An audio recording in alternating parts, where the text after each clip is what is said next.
Oi, pessoal.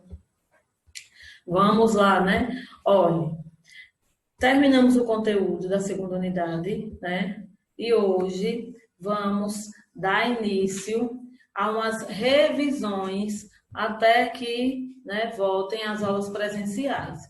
Porque a segunda unidade nós terminamos a aula passada com a independência dos Estados Unidos e hoje eu vou retomar o primeiro conteúdo, né? Aquele conteúdo que foi abordado que eu trabalhei no quadro com atividades e com a explicação no quadro. Né? Então, vamos voltar a esse conteúdo. Então, qual foi o primeiro conteúdo? A gente vai falar sobre o ciclo do ouro brasileiro. Né? Vai refrescar a memória, né? Porque foi bem trabalhado. É um assunto tranquilo, um assunto fácil de ser assimilado. Eu tenho certeza que vocês, quando eu estiver abordando agora, né, mais uma videoaula, vocês só vão relembrar, né, porque o conteúdo foi tão claro, é um conteúdo fácil, né? Então, vamos lá. Então, qual é o contexto histórico? Primeiro, toda vez que a gente falar um conteúdo, a gente tem que, eu sempre gosto de colocar o contexto histórico que foi vivenciado, né, para que vocês entendam que cada processo, né? Cada coisa que foi consolidada, ela teve algo, né? Ou foi algo que ocasionou o porquê, né? Então, o contexto histórico era que Portugal ela entra em crise, né? Após a expulsão dos holandeses no território brasileiro, e as Antilhas holandesas passam aí a produzir açúcar de beterraba mais barato do que o do brasileiro. Então, vocês lembram, né, do Tratado de Panos e Vinhos com a Inglaterra acarreta aí alguns prejuízos à economia lusitana, né? A economia de Portugal. Então, Portugal ele passa a buscar uma nova fonte de renda, né? Então, aí, com essa nova fonte de renda, se vocês observarem aqui nesse cartoon, né, tá assim, vamos plantar batatas. Não, vamos plantar açúcar nas Antilhas. Vocês vão se arrepender de terem expulsado. Então, aqui está falando de uma forma bem caricata, né? De que, a partir desse processo, né, desse embate, né, ocasiona aí várias consequências. E uma dessas consequências foi que os holandeses eles começam a produzir esse açúcar com a matéria-prima da beterraba, né? E aí começa o açúcar, que era a primeira atividade, né? A primeira atividade que a gente diz assim, que surte uma economia, um impulsionamento na economia, e aí começa a ter alguns problemas e também aqueles tratados, né, que a gente até estudou. Mas vamos lá, né? Então, como resolver essa crise financeira? Então, primeiro começa aí o incentivo às bandeiras, né? Que essas bandeiras, eles tinham como objetivo a captura de escravos fugitivos e o aprisionamento de indígenas e a busca aí por esses metais preciosos, né? Esses aí foi o primeiro objetivo dos bandeirantes. Então, por volta aí de 1693, os bandeirantes paulistas encontram aí na região de Minas Gerais. A maior parte do ouro brasileiro era de aluvião, que ficava nos leitos dos rios, né? Esse ouro. E essas aí são as formas de exploração do ouro, que é por lavra, que é esse primeiro aí que vocês estão observando, e depois por faiscação, né, que contém a utilização de baterias, que eles vão como se fosse filtrar, né? Não é nem filtrar, peneirar, né? Porque muitos dessa exploração, pouquíssimo eram que tinham o valor econômico. Então, a lavra era uma grande extração em jazidas que exigiam técnicas, ferramentas e muitos escravos para esse trabalho. Já a faiscação era uma exploração simples, feita nos leitos do rio, com auxílio de batéias, que eram bacias rasas, cônicas, feitas de madeira ou de metal, praticada por pequenos números aí já de escravos. Então, tanto uma atividade quanto a outra, a mão de obra era sempre a mão de obra escrava. Posteriormente, é que depois começou algumas mudanças nessa visão, né? Mas antes eram escravos que trabalhavam para, vamos dizer, depois a gente vai chamar do garimpeiro. Então, o que foi que esse achado, né, essa descoberta de ouro, ela possibilitou? Quais foram as mudanças? Então, houve intensa migração e também imigração. Lembra que eu falei logo no comecinho, né? Vieram várias pessoas de todas as regiões, não só do Brasil, mas também fora do Brasil, em busca desse ouro. Porque o ouro começou a mudar, né? Porque era um produto bastante rentável e se achasse em grande quantidade, a pessoa enriquecia mais rapidamente. Então, o aumento aí de compra de escravos, claro que se uma pessoa tivesse muito mais escravos, mais ouros eles achariam, né? Houve também a mudança na questão da urbanização. Por quê? Porque naqueles locais eram locais que não eram inabitáveis. Depois, as pessoas, para não se deslocarem muito tempo para voltarem, né, para dormir ou para suas regiões, elas começaram a habitar locais próximos aonde tinha conservação do ouro. Então, surgiu aí uma camada social entre os escravos e os senhores, que eram os comerciantes e os profissionais aí liberais. Aqui, se vocês observarem, foram cidades, a cidade de Mariana e a cidade de Sabará. E ao lado, a cidade de Vila Rica, que foram cidades que foram...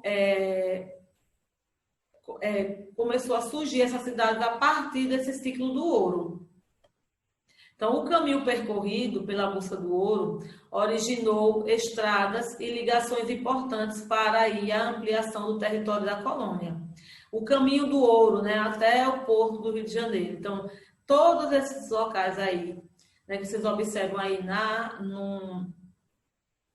no mapa, foram os locais onde começou a concentração e a busca incessante, né, por essa descoberta do ouro. O caminho entre a região mineradora e o restante da capitania ela foi intensificado, promovendo aí uma integração que antes era limitada, né? Também a gente pode observar que a partir dessa corrida do ouro, né, ela influenciou também na questão da culinária. Uma das comidas típicas de Minas Gerais é o feijão tropeiro, né? Porque é feito e porque tem esse nome, né? Do feijão tropeiro, né? O feijão tropeiro era a comida, né? Mais rápida e os tropeiros que passavam muito tempo, né? Para abastecer essas cidades, eles tinham que ter uma comida bastante produtiva, forte, né? E também que tivesse rápido. Então, foi criado a partir dessa necessidade. Então, era um feijão com charque, com a carne, uma proteína, que aí eles passavam muito tempo com esse único alimento. Então, os tropeiros, eles carregavam alimento, não só alimento, mas também outros produtos, né? Outros produtos de necessidade, né? Havia também os boiadeiros, que utilizavam o gado para o transporte do ouro, e o camboieiro, que eram transportes de escravo, que é essa imagem aí. Os escravos eram transportados dessa forma, né? Quando adquiriam os escravos, eles iam em comboios, e esses comboios aí consistia em uma tora de pau, em dupla, né? Eles iam muito em duplas, para que não fugisse, porque a tora de pau era no pescoço de cada escravo. A coroa portuguesa ela possuía uma política bastante rigorosa nessa fiscalização e nessa exploração do ouro, exercendo aí seu controle por meio de impostos e de órgãos específicos. Né? A ideia era explorar o máximo e investir pouco. Né? Os principais impostos foi o quinto, que é um quinto, ou seja, 20% das riquezas extraídas, a captação, que era imposto sobre o número de escravos, a derrama, não um imposto, mas uma cobrança através da força do quinto que era atrasado. Era um imposto dentro, né? Era um imposto cobrado por um imposto, por uns juros, de acordo com o quinto. Se caso não pagasse 20% de tudo que foi extraído, aí eles colocavam esse derrama, que era outro imposto, através desse quinto que estava atrasado. No valor do quinto, posteriormente foi estabelecida uma quantidade de 1.500 quilos de ouro. Havia também órgãos de controle, que era a intendência das minas, que essa intendência ela fiscalizava o controle e distribuição de terra para exploração e a cobrança aí de impostos. E também tinha as casas de fundição, que era para evitar aí o contrabando. Todo o ouro encontrado era fundido em barras com o selo da coroa, que também era retirado aí do quinto. Mesmo recebendo, ele tinha que ir para essas casas de fundição, que para eles era um controle maior do que armazenar, porque essa casa de fundição ela já fundia nas barras desse selo. Então, era uma garantia que aquele ouro ele foi encontrado naquela região. Então, digamos, como é que eles iam saber se caso alguém roubasse, né? E pegasse esse ouro e colocasse em outros países? Porque eram poucos garimpeiros que tinham esse controle, essa posse, né, das minas. Então, fatalmente, alguém ia saber que aquele ouro era provido de algum garimpeiro que foi roubado. Então, havia um controle maior. Era necessário também. Aqui do lado tem a antiga intendência da Casa de Fundição, hoje Museu do Ouro, em Sabará, e a Casa de Fundição de Ouro Preto, em Minas Gerais. Né? Era essa mesma estrutura. As casas eram essa mesma estrutura. Hoje, uma se tornou um museu, né? Algo que a pessoa pode ir visitar. Após essa descoberta das minas, no sudeste e no centro-oeste da colônia, a capital transferiu-se de Salvador para o Rio de Janeiro. Essa medida foi para aumentar aí o controle administrativo. O ouro era transportado através de cavalos e escravos até o porto da nova capital. Essa imagem é o que retrata mesmo, é uma pintura daquela época, como o ouro era transportado até a nova capital, que já estava muito mais próxima do que Salvador. Isso também foi um dos motivos também da transferência. Nesse período também ocorreram algumas revoltas, né? Revoltas essas em decorrência da exploração aurífera e das medidas também da coroa. Essas revoltas, todas essas eu expliquei na videoaula. A Guerra do Emboabas, a revolta de Vila Rica e a Inconfidência Mineira. A Guerra do Emboabas foi uma insatisfação dos paulistas que encontraram as jazidas e acreditavam ter aí o monopólio dessa extração. E com as pessoas vindas de outros lugares, o resultado disso foi Portugal. Ele interferiu e essas consequências foram a criação da capitania de Minas Gerais e a saída dos paulistas para Goiás e Mato Grosso, onde também eles encontraram. Nesse confronto, ocasionou, lembra que eu falei nas videoaulas, né, na primeira videoaula, que foi um resultado positivo. Né? Por quê? Porque eles expulsaram, teve essa expulsão da capitania de Minas Gerais, né, com a saída dos paulistas, eles foram para Goiás, foram para Mato Grosso, e também lá eles encontraram também ouro.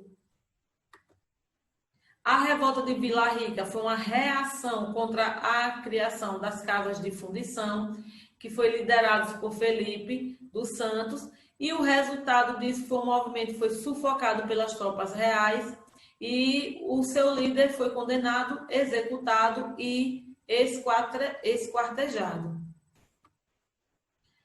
A exploração contínua levou o ouro, né, e também uma crise, ficou difícil pagar as tributações da coroa e o risco de sofrer a derrama era mais constante.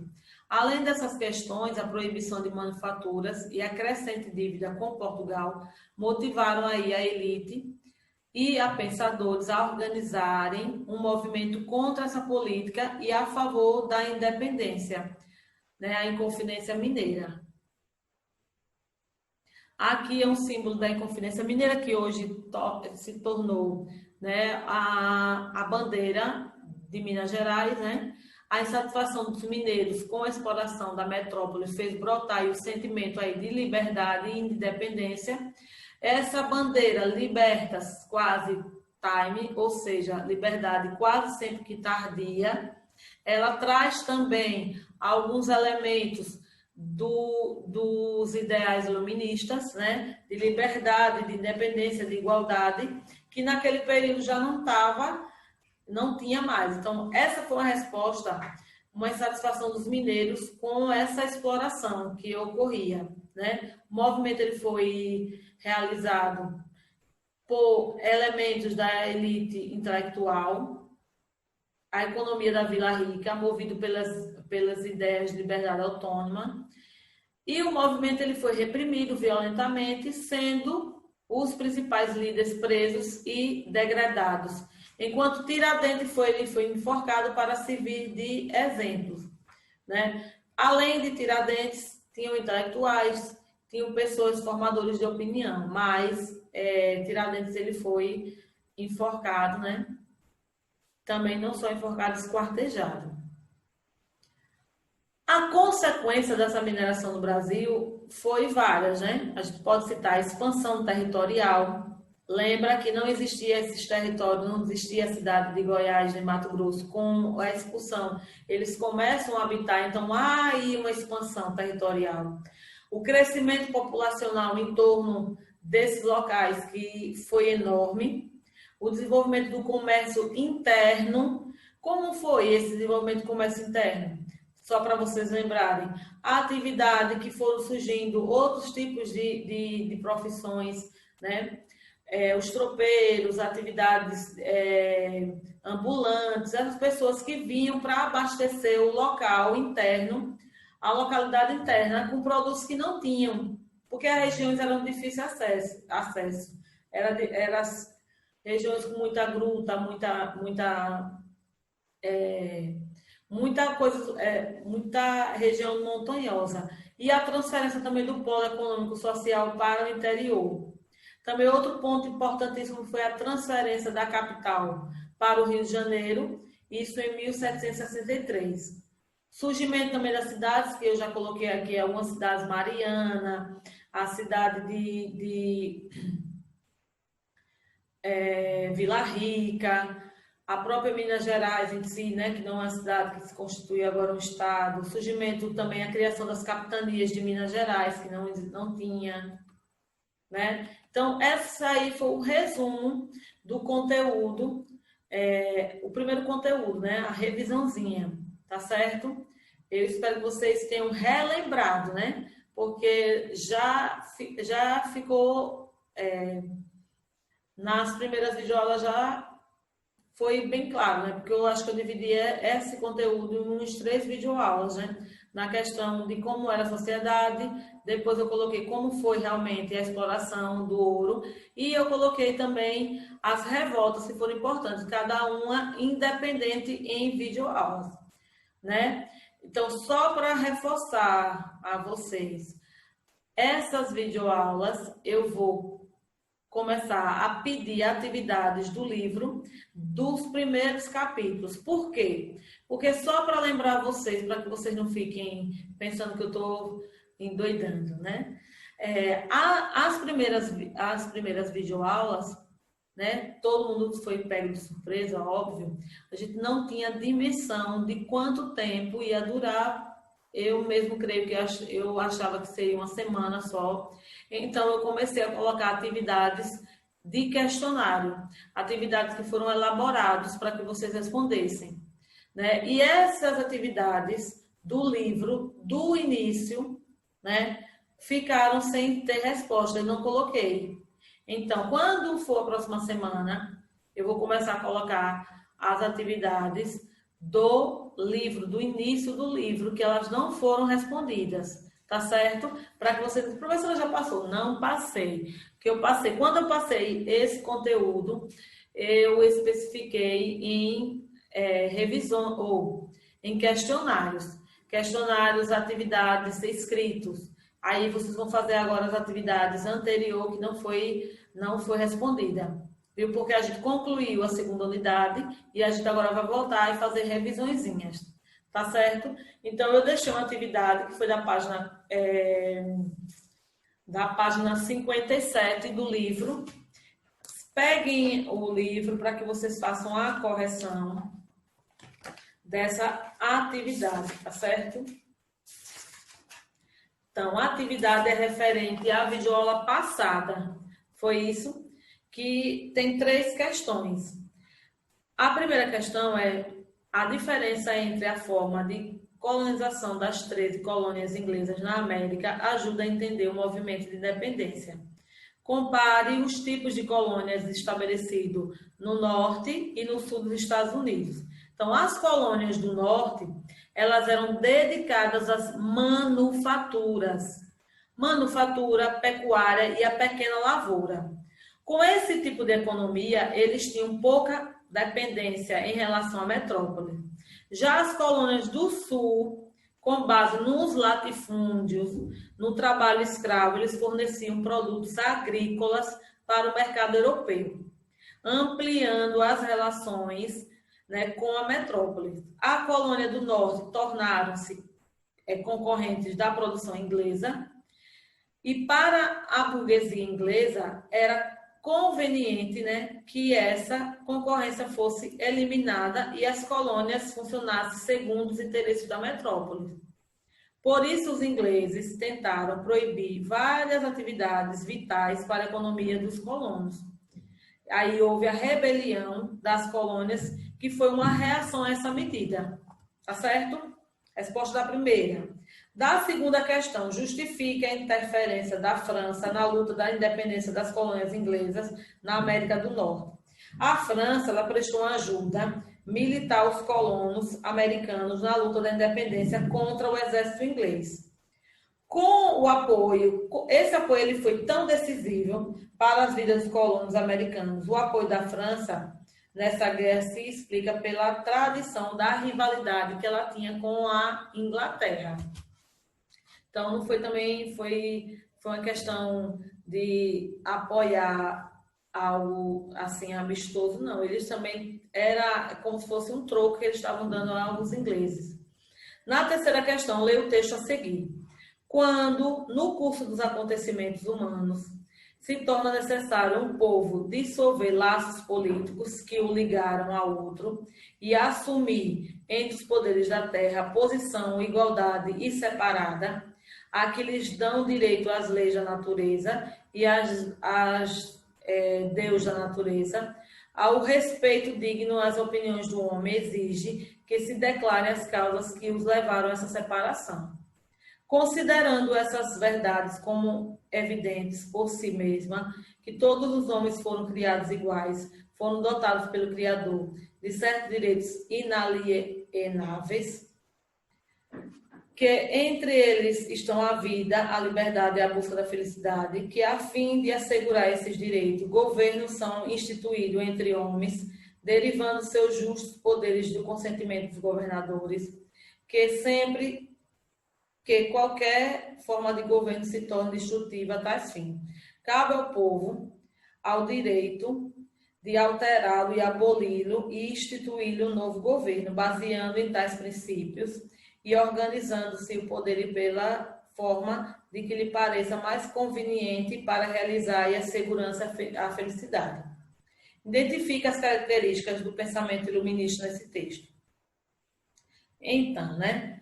O pensamento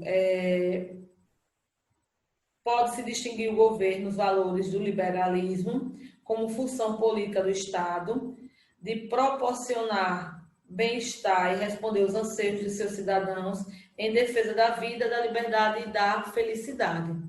Então, aqui está corrigido a página 57.